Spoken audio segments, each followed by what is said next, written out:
In ancient Athens, Socrates made a profound observation that would echo through millennia. The only true wisdom is in knowing you know nothing. This wasn't false humility. It was the recognition that wisdom begins with acknowledging the vast territory of what we don't know. The Stoics built upon this foundation, making a crucial distinction that modern society often misses. There's a profound difference between ignorance and foolishness. An ignorant person simply lacks knowledge, a condition that can be remedied through learning and experience. A foolish person, however, has closed themselves off from learning entirely. They've convinced themselves they already know everything they need to know.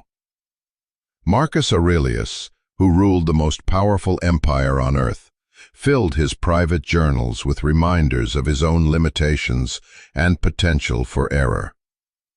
He wrote, "Everything we hear is an opinion, not a fact. Everything we see is a perspective, not the truth." A man who commanded legions remained humble about the limits of his understanding. This is wisdom. Contrast this with the person who knows little but believes they know everything, who has experienced little but judges everything, who has achieved little but criticizes everyone. This is foolishness, and the Stoics considered it one of humanity's most dangerous conditions. Why dangerous? Because the ignorant person can learn, can grow, can become wise. The foolish person cannot, or more accurately, will not, because they've already decided they have nothing to learn. As Epictetus warned his students, it is impossible for a man to learn what he thinks he already knows. Today, we're going to explore 7 signs of foolishness that the Stoics identified over 2,000 years ago, and that remain devastatingly relevant today. These aren't signs of low intelligence or lack of education. Many highly educated, technically intelligent people display these signs. Foolishness isn't about IQ, it's about character, about how you approach life, truth, and other people. This exploration serves 2 purposes. First, it helps you identify foolish people so you can protect yourself from their influence and poor decisions. Second, and more importantly, it helps you identify these tendencies in yourself so you can root them out before they take hold.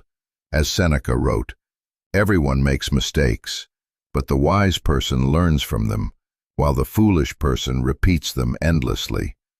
Let's examine the patterns that distinguish wisdom from folly. Sign 1. They refuse to admit when they're wrong. The pattern of pride. The foolish person has constructed their entire identity around being right. Any admission of error feels like a collapse of self, so they avoid it at all costs.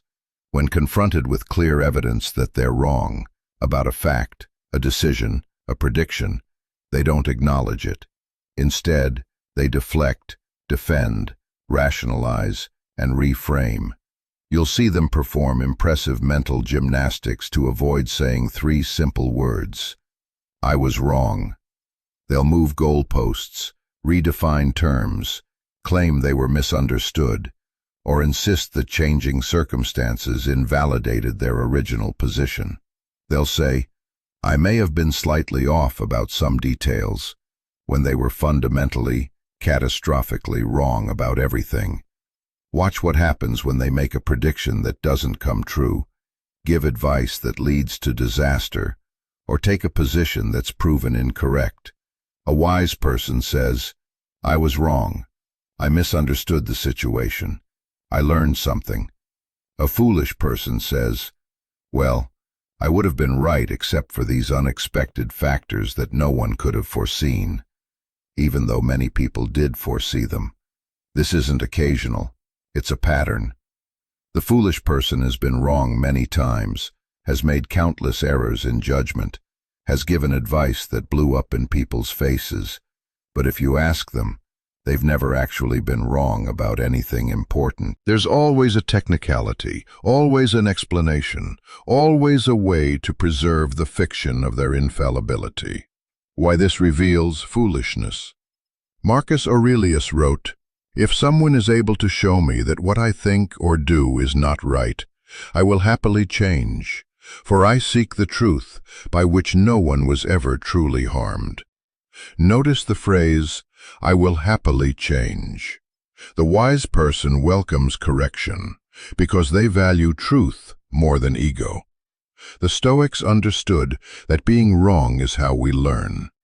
Error is the tuition we pay for wisdom. When you refuse to acknowledge mistakes, you prevent yourself from learning from them. You repeat the same errors endlessly because you've never actually processed the lesson they contained.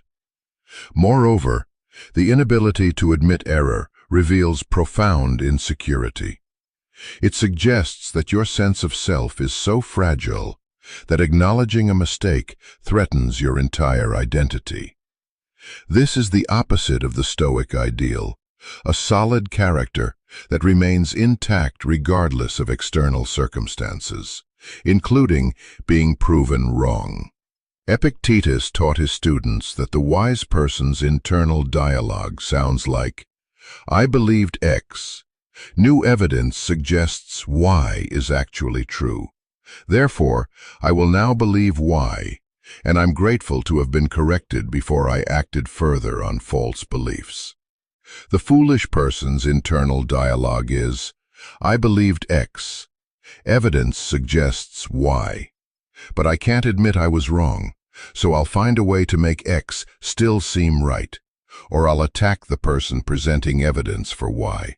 Or I'll change the subject entirely." The consequences. This trait has cascading consequences. The foolish person makes the same mistakes repeatedly because they never acknowledge the first mistake. They burn bridges with people who try to help them by offering honest feedback. They miss opportunities for growth because they're busy defending past decisions rather than making better future ones. In relationships, they're impossible to resolve conflicts with because they can never acknowledge their contribution to problems. In business, they drive organizations into disaster because they double down on failing strategies rather than admit the strategy was flawed. In personal development, they stagnate because genuine growth requires acknowledging where you currently fall short. The antidote. The Stoic practice for overcoming this foolishness is radical honesty with yourself. Keep a journal where you record your predictions, decisions, and beliefs. Then review them periodically and note where you were wrong. Practice saying, "I was wrong," out loud by yourself until it no longer feels like your identity is collapsing. Seneca advised, "Cherish some man of high character and keep him ever before your eyes, living as if he watched you." Imagine this person witnessing you refuse to admit an obvious error. Would they be impressed? Or would they see through the defensiveness to the insecurity beneath? Remember, admitting error doesn't diminish you. It demonstrates strength, security, and commitment to truth over ego. Every time you say, "I was wrong and here's what I learned," you become slightly less foolish and slightly more wise. Sign 2. They talk more than they listen. The endless monologue. The foolish person experiences conversation as a series of intervals between their own speaking. When someone else talks, the foolish person isn't listening. They're waiting for their turn, preparing their next statement, or looking for an opening to redirect attention back to themselves. They dominate conversations, interrupting others mid-sentence to share their thoughts. They respond to your story with, "That reminds me of when I," and then proceed with a longer, more impressive story about themselves. They ask questions, but don't wait for complete answers before launching into their own perspective. Watch their body language during conversations. When others speak, the foolish person's eyes glaze over, their attention wanders, they check their phone, or they visibly prepare to jump in. They give minimal verbal feedback, no thoughtful, "I see," or "Tell me more." Just enough acknowledgement to be polite before pivoting back to themselves. If you manage to fully share something meaningful, their response will somehow relate it back to their own experience, their own knowledge, their own achievements. The conversation, no matter where it starts, always ends up centered on them. They're not participating in dialogue. They're delivering a monologue with brief, irritating interruptions from others. Why this reveals foolishness. Epictetus taught, "We have 2 ears and 1 mouth, so that we can listen twice as much as we speak." He understood that listening is how we learn, how we understand others, how we gather information that might challenge or refine our thinking. The foolish person's compulsive talking reveals several things. First, they believe they already know everything worth knowing, so others have nothing to teach them. Second, they're more interested in being perceived as smart than in actually becoming wise. Third, they lack genuine curiosity about other people's experiences and perspectives. The Stoics valued authentic dialogue, the exchange of ideas in search of truth. This requires listening, considering, questioning, and genuinely grappling with perspectives different from your own. When someone only wants to broadcast their views without receiving input, they've closed themselves off from the primary mechanism of learning, other people's knowledge and experience. Marcus Aurelius wrote extensively in his Meditations about learning from others. He credited specific individuals with teaching him patience, humility, resilience, and other virtues. He remained a lifelong student of human wisdom. The foolish person, in contrast, experiences others as an audience, not as teachers. The deeper problem. This trait often masks profound insecurity. The compulsive talker is often desperately trying to prove their worth, to establish their intelligence, to secure validation. Paradoxically, this behavior achieves the opposite. It signals to others that this person is insecure, shallow, and not worth engaging in deep conversation. Moreover, people who talk excessively about themselves reveal that they're not actually thinking deeply about what they're saying. Deep thinking requires silence, reflection, consideration. Constant speaking is often shallow speaking, surface-level observations, recycled opinions, and thoughts that haven't been examined. The wise person speaks sparingly because they've learned that words have weight. When they do speak, others listen because their words are thoughtful, considered, and valuable. The foolish person speaks constantly, and everyone else learns to tune them out because most of what they say is noise.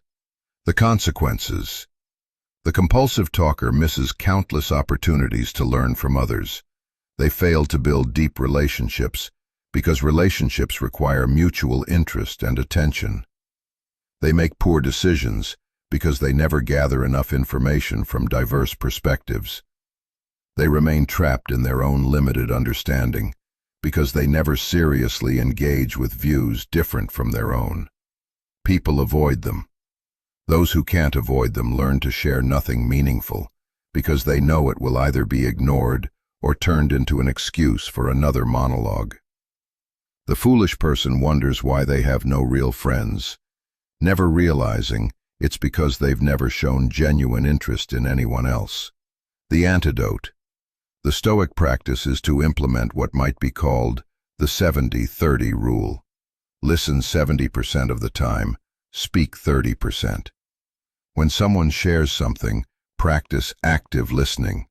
Maintain eye contact, ask follow-up questions, reflect back what you heard before adding your perspective. Try this exercise. In your next 5 conversations, set an intention to learn something new from the other person. Not to teach them something, not to impress them, to learn from them. Notice how this shift in intention changes the entire dynamic. Seneca wrote, "Listen to learn, not to respond." Make this your mantra. When you catch yourself preparing your response while someone else is speaking, stop. Return your attention fully to their words. Trust that your response will come naturally if you first understand deeply. Sign 3. They blame others for their problems. The eternal victim. The foolish person has perfected the art of externalizing responsibility. Nothing is ever their fault. When things go wrong, and they often do, there's always someone or something else to blame. Bad boss, unfair circumstances, difficult people, the economy, the government, their family, their upbringing, society, bad luck, or timing. Listen to how they explain their failures and setbacks. You'll notice a pattern. They're always the protagonist in a story of persecution. They're always being treated unfairly, held back, sabotaged, or misunderstood. They never acknowledge their role in creating their circumstances. Lost a job? The boss was threatened by them. Failed a test? The questions were unfair. Relationship ended? The other person was crazy. Business failed? The market wasn't ready. Broke? The system is rigged. Out of shape? They don't have time like other people do. No friends? Everyone else is fake and shallow. The pattern is unmistakable. They're surrounded by problems that are somehow never connected to their choices, actions, or character. It's always external forces, other people's failures, or circumstances beyond their control. They position themselves as perpetual victims of a universe that's somehow uniquely unfair to them. Why this reveals foolishness. Epictetus taught what would become the cornerstone of Stoic philosophy, the dichotomy of control. Some things are within our control, and some things are not. Things within our control are our own opinions, aims, desires, dislikes, in some, our own mental actions. Things not within our control include our body, our possessions, our reputation, our position, in some, whatever is not our own mental action. The key insight is that while we don't control outcomes, we always control our effort, our choices, and our responses. The foolish person inverts this wisdom. They believe outcomes should be within their control and get angry when they're not, while failing to take responsibility for the things that actually are within their control, their choices and effort. Marcus Aurelius faced constant setbacks, military defeats, political betrayals, family deaths, and the massive pressures of ruling an empire during its decline. Yet he never blamed external circumstances for his state of mind. He wrote, "You have power over your mind, not outside events. Realize this, and you will find strength." The wise person asks, what role did I play in this outcome? What could I have done differently? What can I learn from this experience? The foolish person asks, who can I blame for this? How was this unfair to me? How can I avoid responsibility for this? The deeper problem. Chronic blaming is a prison of your own making. When you attribute your circumstances entirely to external forces, you render yourself powerless to change them. If your problems are always someone else's fault, then you must wait for someone else to fix them. You've surrendered all agency. This mindset also prevents learning and growth. If you never examine your role in negative outcomes, you never identify the patterns in your thinking or behavior that keep producing those outcomes. You repeat the same mistakes indefinitely, always blaming new villains for the same old results. Furthermore, the chronic blamer destroys relationships. No one wants to be around someone who never takes responsibility, who always positions themselves as the victim, who drains energy with constant complaints about how unfair everything is. People begin to notice, wait, everyone around this person is supposedly terrible. Maybe the common denominator is actually them. The consequences. The foolish person who blames others ends up isolated, stagnant, and bitter. Isolated because healthy people set boundaries with chronic victims. Stagnant because you can't grow without acknowledging your mistakes. Bitter because perpetual victimhood breeds resentment toward a world that won't arrange itself for your comfort. They make the same mistakes repeatedly because they never learned from the first one. They were too busy blaming others to extract the lesson.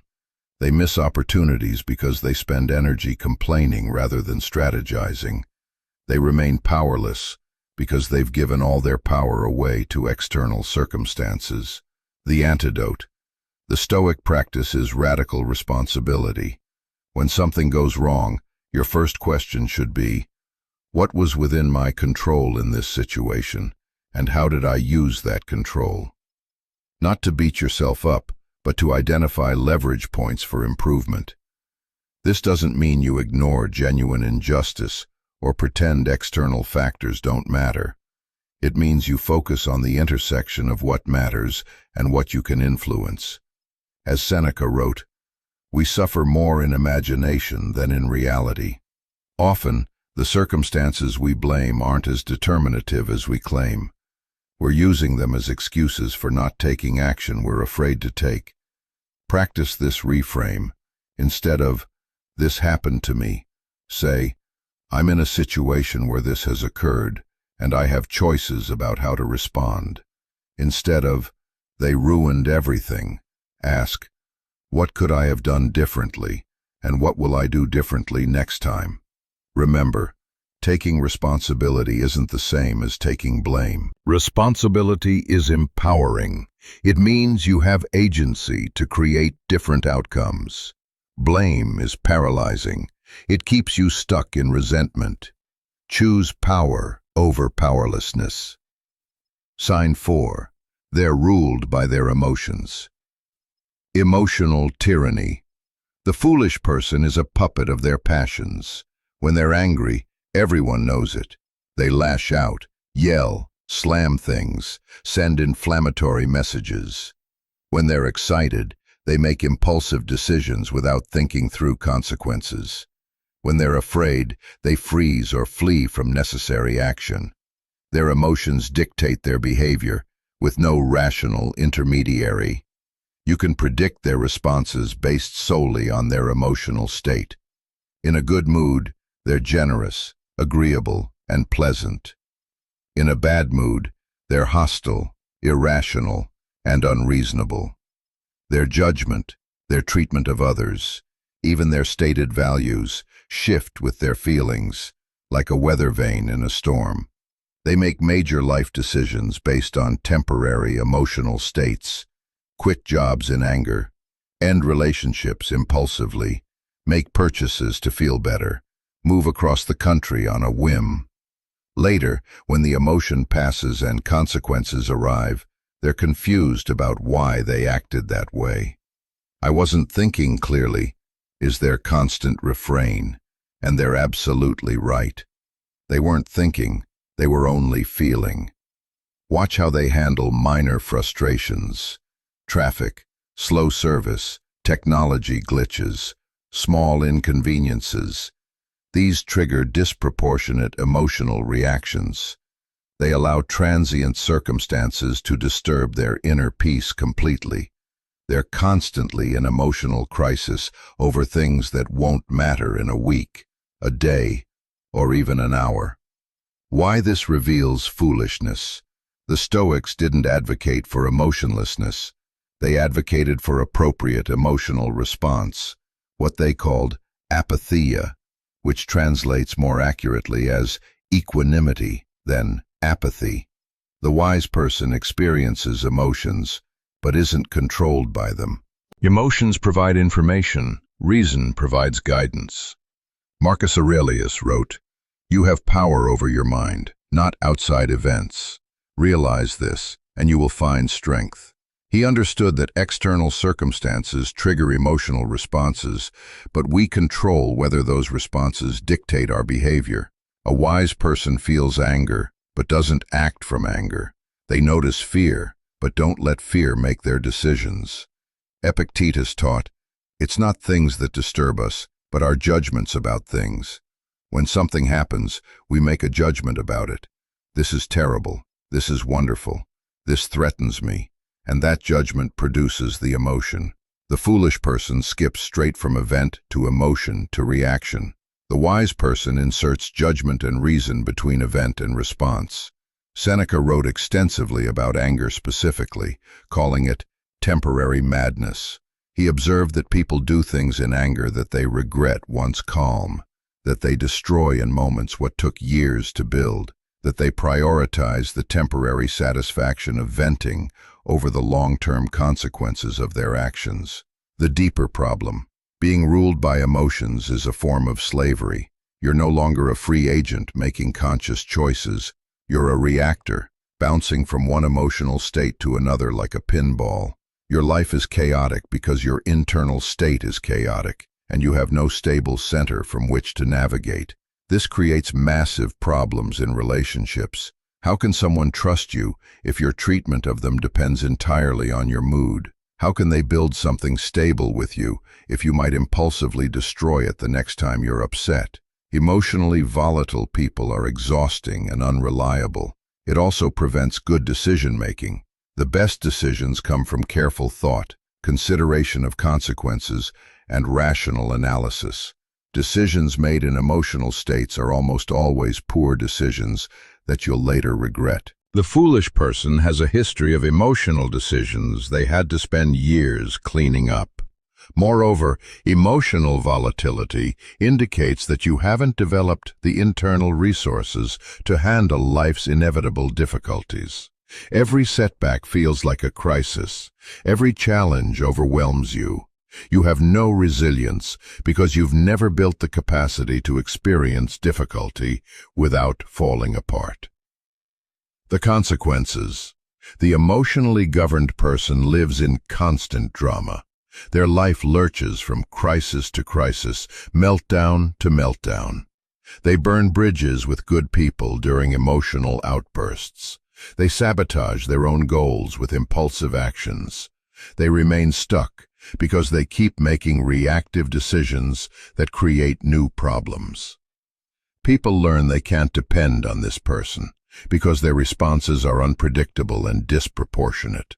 They might be a wonderful friend on Tuesday and viciously attack you on Wednesday, not because you changed, but because their mood changed. This instability prevents deep relationships and long-term collaboration. The antidote. The Stoic practice is to create space between stimulus and response. When you feel strong emotion arising, pause, count to 10, take 5 deep breaths, go for a walk, write out what you're feeling before acting on it. This space allows reason to engage. Practice the Stoic technique of viewing from above. Imagine yourself from a distance, or picture how you'll view this situation a year from now. This perspective reduces emotional intensity and reveals whether your emotional response is proportionate to the situation. Keep a journal, tracking situations that trigger strong emotions.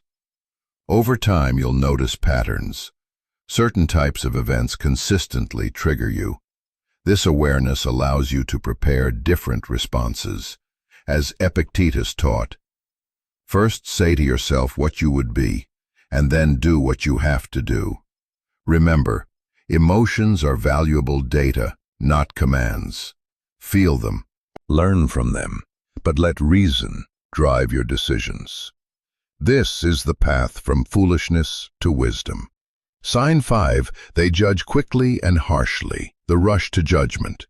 The foolish person has an opinion about everything and everyone, formed instantly, and held with complete certainty. They meet someone new, and within minutes have determined exactly who that person is, their character, their motivations, their worth. They hear about a situation and immediately know who's right and who's wrong. No additional information needed. Their judgments are harsh and absolute. People are good or bad, smart or stupid, worth their time or worthless. There's no nuance, no complexity, no recognition that humans contain multitudes. They reduce everyone to simple categories and dismiss entire groups of people based on superficial characteristics. They gossip readily, offering harsh assessments of people they barely know. They hear one side of a story and immediately condemn the other party. They see someone make a mistake and conclude that person is incompetent. They witness one interaction and feel qualified to judge someone's entire character. Notice how quickly they write people off. Someone disagrees with them. That person is an idiot. Someone has different values. That person is morally deficient. Someone has different priorities. That person is doing life wrong. They have zero curiosity about why people think or act differently. They simply judge them as inferior. Why this reveals foolishness. Marcus Aurelius, who could have judged anyone he wished with the full authority of imperial power, instead wrote, "When you wake up in the morning, tell yourself, the people I deal with today will be meddling, ungrateful, arrogant, dishonest, jealous, and surly. They are like this because they can't tell good from evil." Notice, he doesn't condemn them as evil people. He recognizes they're struggling with ignorance, just as he himself struggles. The Stoics understood that rapid, harsh judgment reveals limited understanding. The more you know, the more you recognize complexity.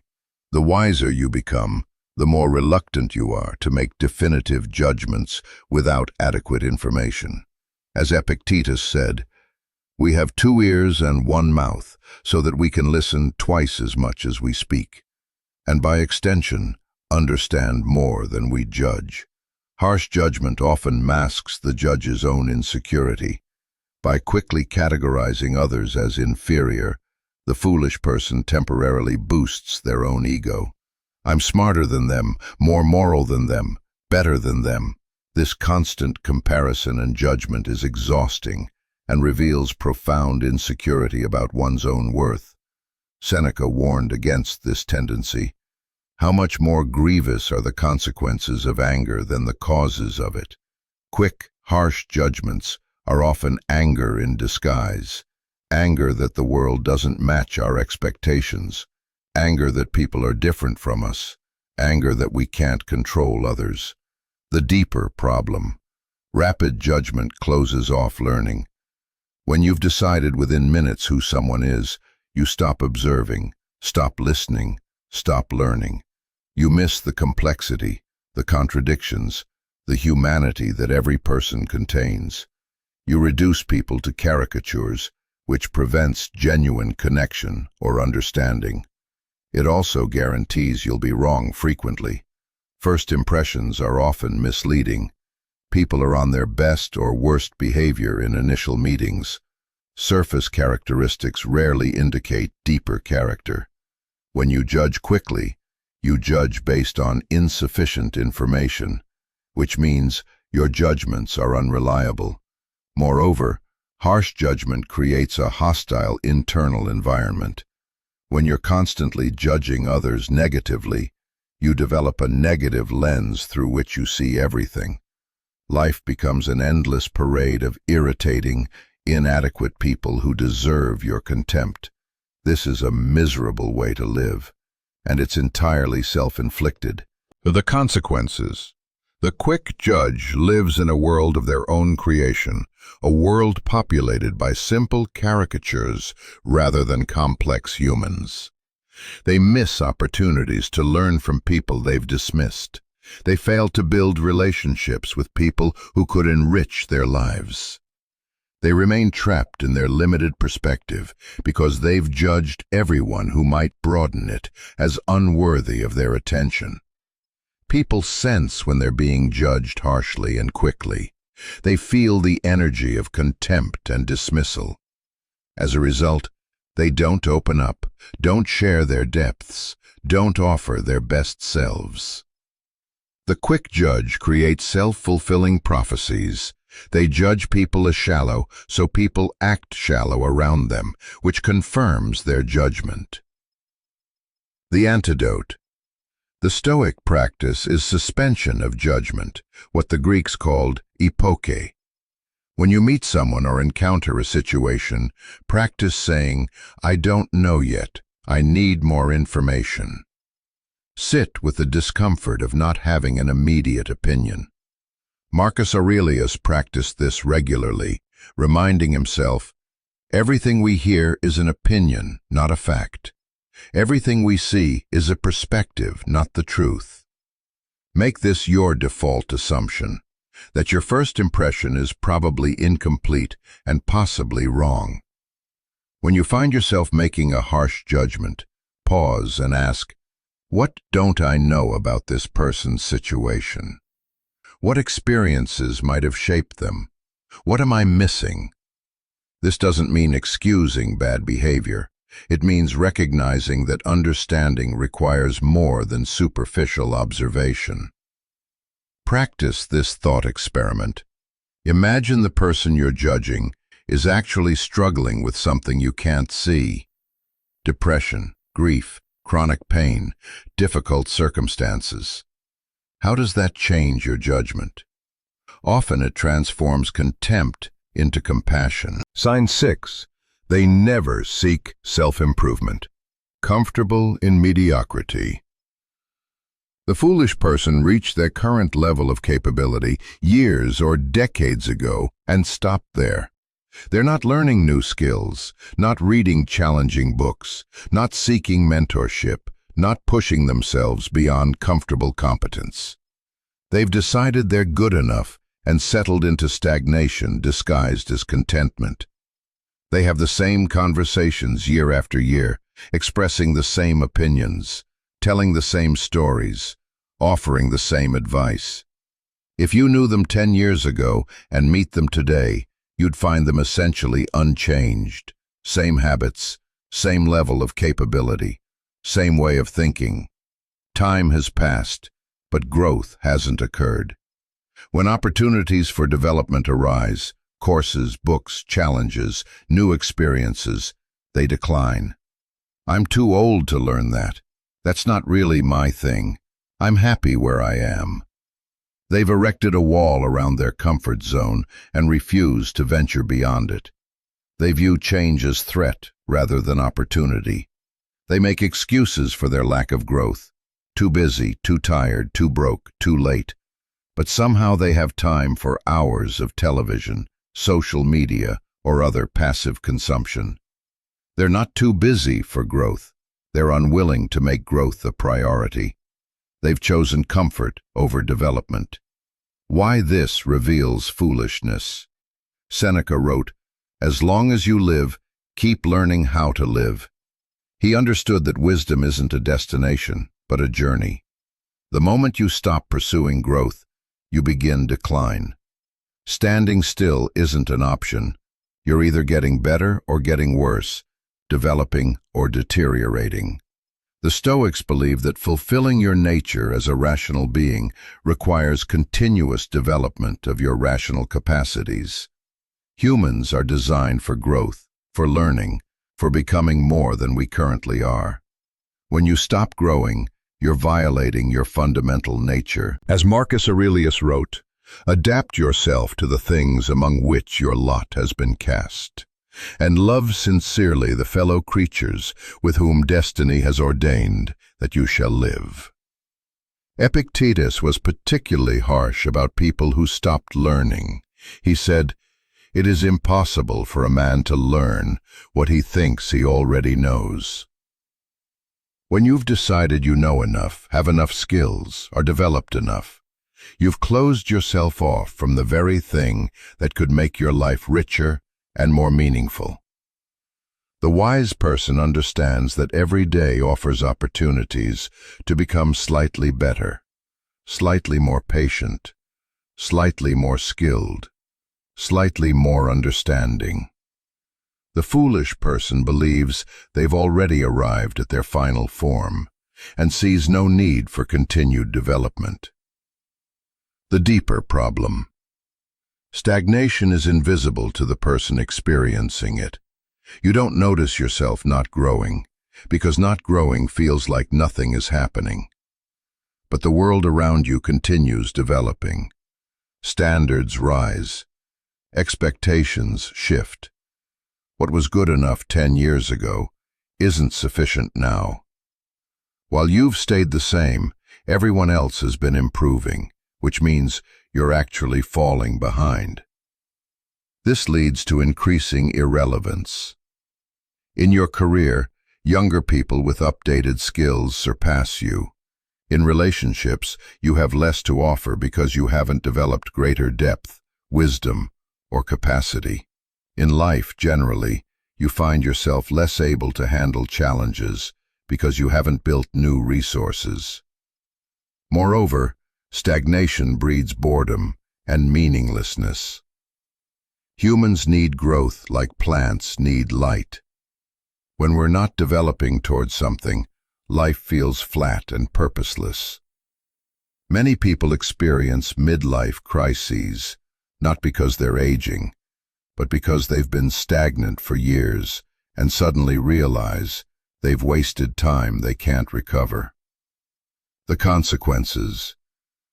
The person who stops growing becomes increasingly difficult to be around. They repeat themselves because they have nothing new to say. They can't engage with new ideas because they haven't exercised their mind. They become rigid and resistant to change because change threatens the comfortable rut they've dug for themselves. They miss opportunities that could transform their lives because they're not prepared for them. Success requires preparation meeting opportunity. But if you haven't been developing, you're not ready when chances arrive. They watch others advance and feel resentment rather than recognizing that those others continued growing while they stagnated. The antidote. The Stoic practice is perpetual studentship. Adopt the mindset that you're always learning, always developing, always becoming. As Epictetus advised his students, if you wish to improve, be content to appear foolish and stupid. Be willing to be a beginner, to not know, to struggle with new skills. Set a daily practice of growth. Read for 30 minutes. Practice a skill. Engage with challenging ideas. Seek feedback. Try something new. Small daily improvements compound into significant transformation over years. Marcus Aurelius practiced nightly review, examining his day and identifying lessons learned. Adopt this practice. Before sleep, ask, what did I learn today? How am I different than I was yesterday? What will I do tomorrow to continue growing? Remember, you're never too old, too busy, or too established to learn. Every day you're not growing, you're declining. Choose growth. Choose development. Choose to become more than you currently are. Sign 7. They surround themselves only with people who agree with them. The echo chamber of fools. The foolish person has carefully constructed their social world to exclude disagreement. Their friends all share the same opinions, reinforce the same beliefs, and validate the same worldview. Anyone who challenges their thinking is dismissed as ignorant, biased, or morally deficient. They've created an echo chamber where their voice bounces back to them endlessly. They can't tolerate disagreement in conversation. When someone presents a different perspective, they become defensive, argumentative, or dismissive. They don't engage with the argument. They attack the person making it.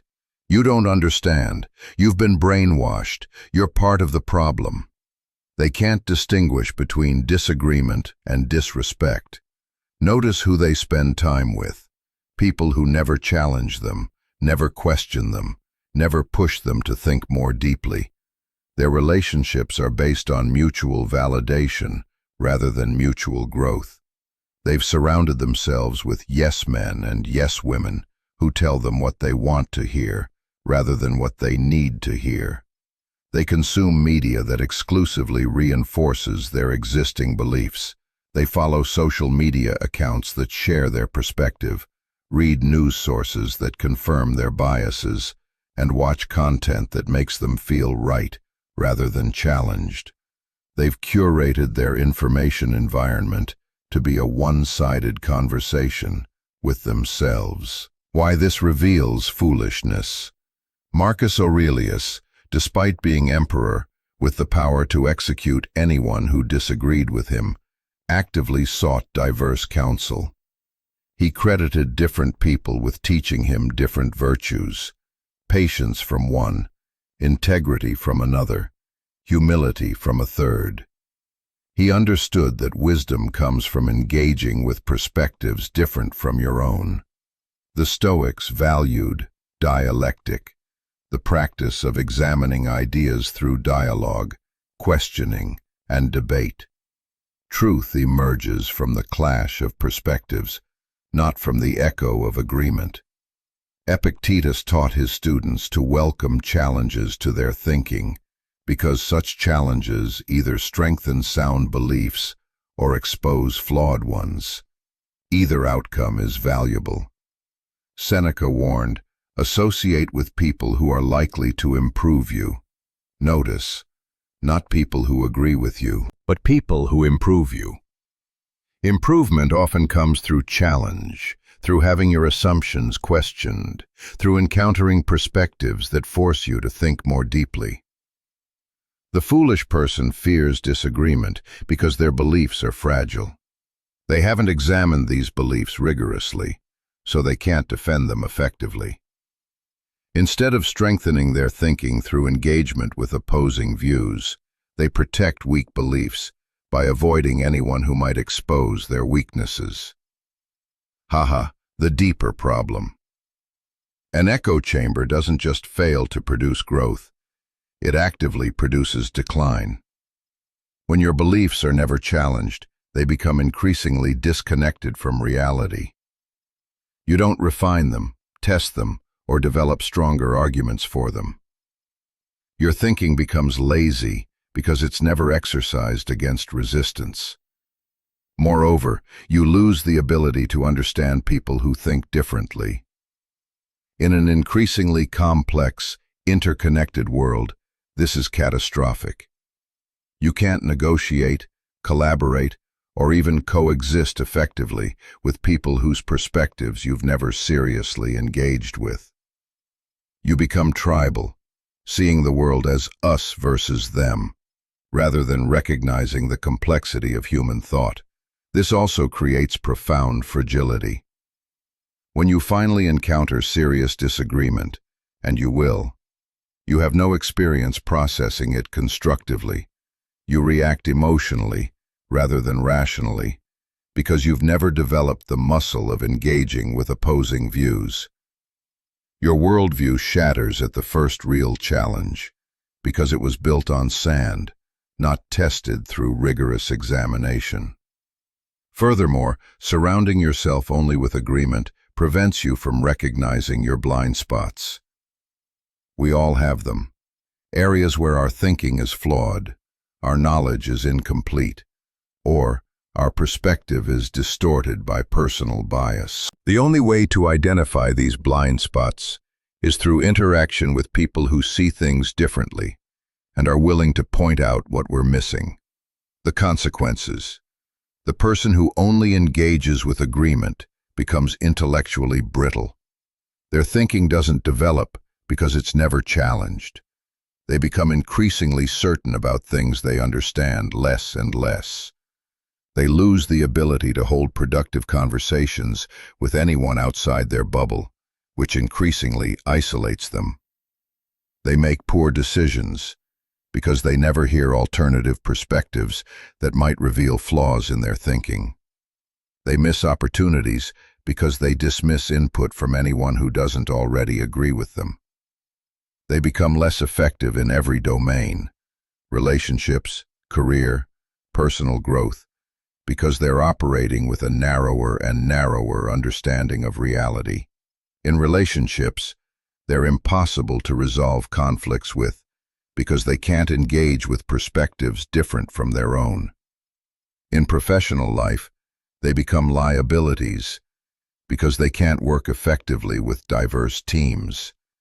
In society, they contribute to polarization and division because they've lost the capacity for genuine dialogue across differences. The antidote: the Stoic practice is to actively seek disagreement and engage with it constructively. Marcus Aurelius made it a point to surround himself with advisors who would challenge his thinking. He wrote, "If someone is able to show me that what I think or do is not right, I will happily change, for I seek the truth, by which no one was ever truly harmed." Deliberately expose yourself to perspectives that challenge your beliefs. Read authors who think differently than you do. Have conversations with people whose worldview differs from yours, not to convert them, but to understand them. Join groups or communities that include diverse perspectives.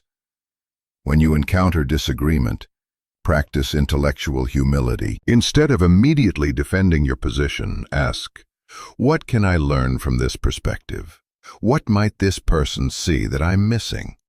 How could I strengthen my thinking by engaging seriously with this challenge?" Epictetus taught, "It is impossible for a man to learn what he thinks he already knows." Approach every conversation with someone who disagrees as an opportunity to refine your thinking. Either they'll help you see flaws you need to correct, or they'll help you develop stronger arguments for positions that are sound. Both outcomes make you wiser. Practice steel manning rather than straw manning. Instead of attacking the weakest version of an opposing argument, engage with the strongest version. This is how you actually test your beliefs, rather than just defending them against easy targets. Remember, truth isn't threatened by examination. Only false beliefs are. If your beliefs are sound, engaging with disagreement will strengthen them. If they're flawed, you should want to discover that so you can correct them. Either way, you win by engaging rather than avoiding. We've examined 7 signs of foolishness that the Stoics identified and that remain devastatingly relevant today. Let's review them briefly. 1. Refusing to admit error. The inability to say, "I was wrong," prevents learning and reveals fragile ego. 2. Talking more than listening. Compulsive speaking signals that you value being heard over understanding. 3. Blaming others for problems. Externalizing responsibility renders you powerless to change your circumstances. 4. Being ruled by emotions. Letting feelings dictate behavior is a form of slavery to circumstances. 5. Judging quickly and harshly. Rapid judgment closes off learning and reveals limited understanding. 6. Never seeking self-improvement. Stagnation violates your nature as a being capable of growth. 7. Surrounding yourself with agreement. Echo chambers prevent the challenge necessary for wisdom. The uncomfortable mirror. If you've recognized yourself in any of these patterns, you have 2 choices. You can become defensive, rationalize why your version is different, or dismiss this entire exploration.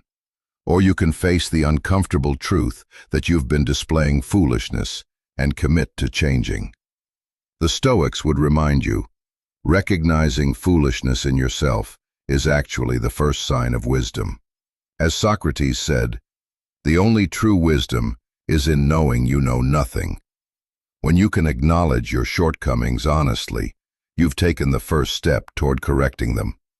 Seneca wrote, "Most powerful is he who has himself in his power." The fool is at the mercy of circumstances, emotions, ego, and others' opinions. The wise person has mastered these internal forces and acts from conscious choice rather than reactive patterns. The Stoic transformation. Wisdom isn't a destination, it's a practice. Every day presents opportunities to choose wisdom over foolishness. When you're wrong, practice saying, "I was wrong, and here's what I learned."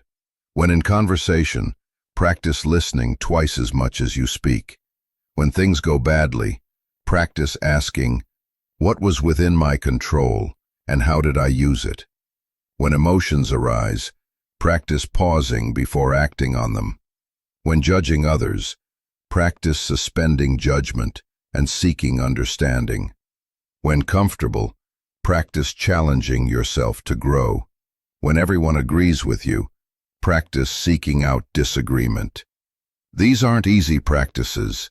They require constant vigilance, continuous effort, and genuine commitment to becoming better than you currently are. But this is the path the Stoics walked, and it's the path that leads from foolishness to wisdom. Why this matters. Marcus Aurelius wrote, "Waste no more time arguing what a good man should be. Be one."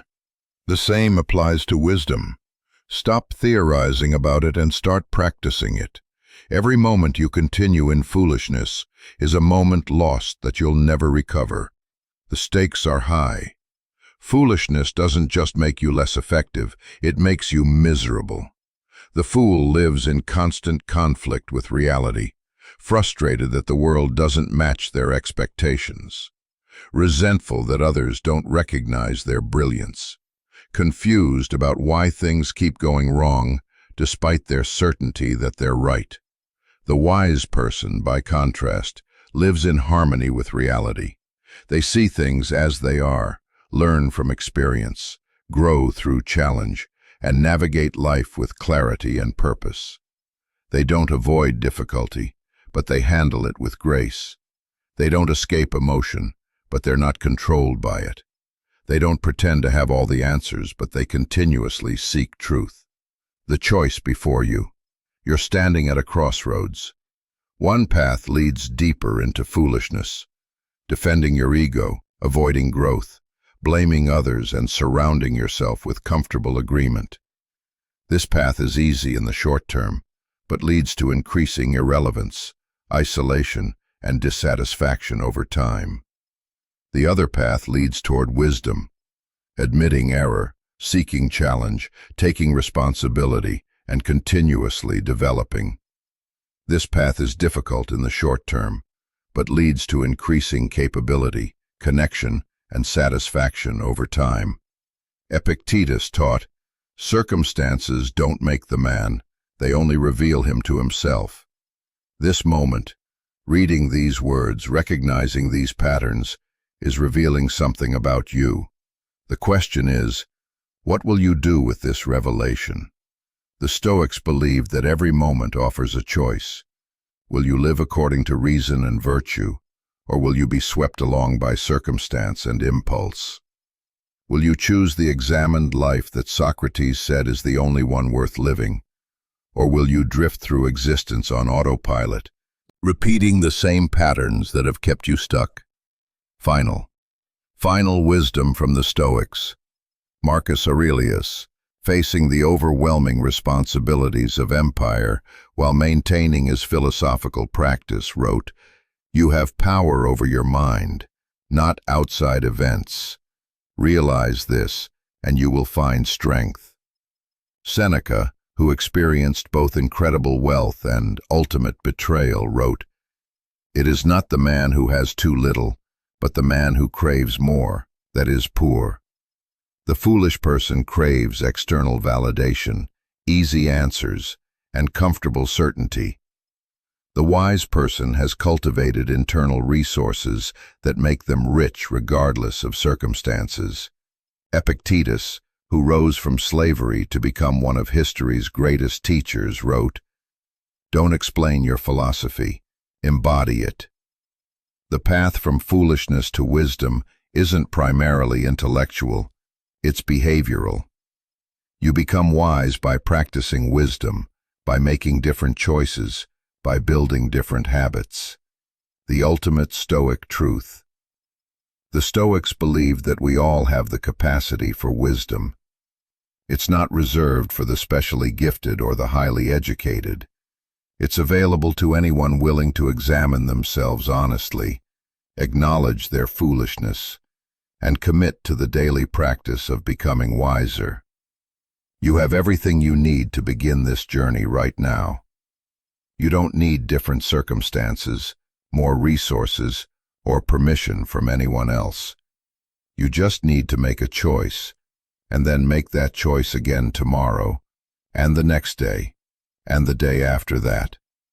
As Marcus Aurelius reminded himself each morning, when you arise in the morning, think of what a precious privilege it is to be alive, to breathe, to think, to enjoy, to love.